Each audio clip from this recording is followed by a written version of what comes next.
আজ সকাল থেকে পুরো মেঘলা, একদমই ভাল লাগে না এই জিনিসটা। কোথায় বেশ রৌদ্র থাকবে তা না, একদম পুরো চারিদিকে এত কুয়াশা যেন এখন সবে ভোর হয়েছে। এখন বাজে 8:30।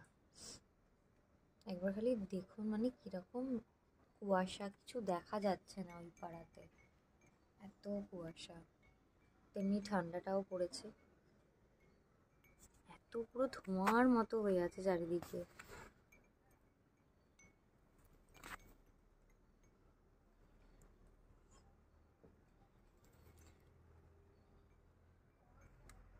এবার একটা জিনিস দেখাই। রোজ গিনি সোফায় উঠে বসে থাকে, আমি আস্তেই করে দরজাটা খুলছি।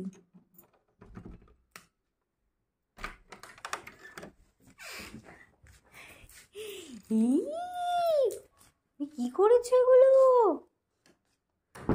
হ্যাঁ, এগুলো কি করেছো তুমি? কার মধ্যে এগুলো কি ফেলেছো? এগুলো মায়ের শাড়ি। কি করেছো তুমি? মা এসে বকবে। এগুলো ফেলে তুমি এর মধ্যে বসে আছো, এগুলো এটাকে গুটিয়েছো কেন? হ্যাঁ, এটা তো পাতা ছিল। পাপোশটাকে এরকম করেছো, এটা দিয়ে তুমি ঢুকেছো এরকম ভাবে। কি করেছো এটা? কি করেছো? কেন করেছো এরকম? এই দেখো, তাহলে বিস্কুট দেবো না তো? বিস্কুট দেবো না তো?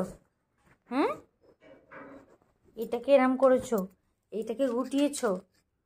দাঁড়াও দাঁড়াও, ভেঙে দেবো, দাঁড়াও। চলো ওদিকে চলো। ইস, এটাকে আবার হেঁটেছিস হাত দিয়ে। ছি, অসভ্য মেয়ে, বকবো এবার খুব।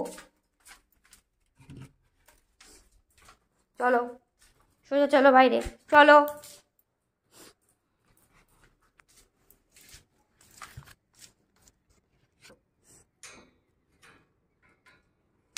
এসো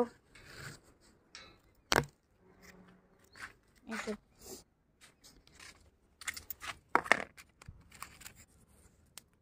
ছোটো ছোটো করে না দিলে নিয়ে আবার খেতে পারে, হাড় খেয়ে নেবে গিলে, সেটাতে কোনো ব্যাপার না। আর বিস্কুট ছোট্ট ছোট্ট করে দিতে হবে মহারানীকে। খাও।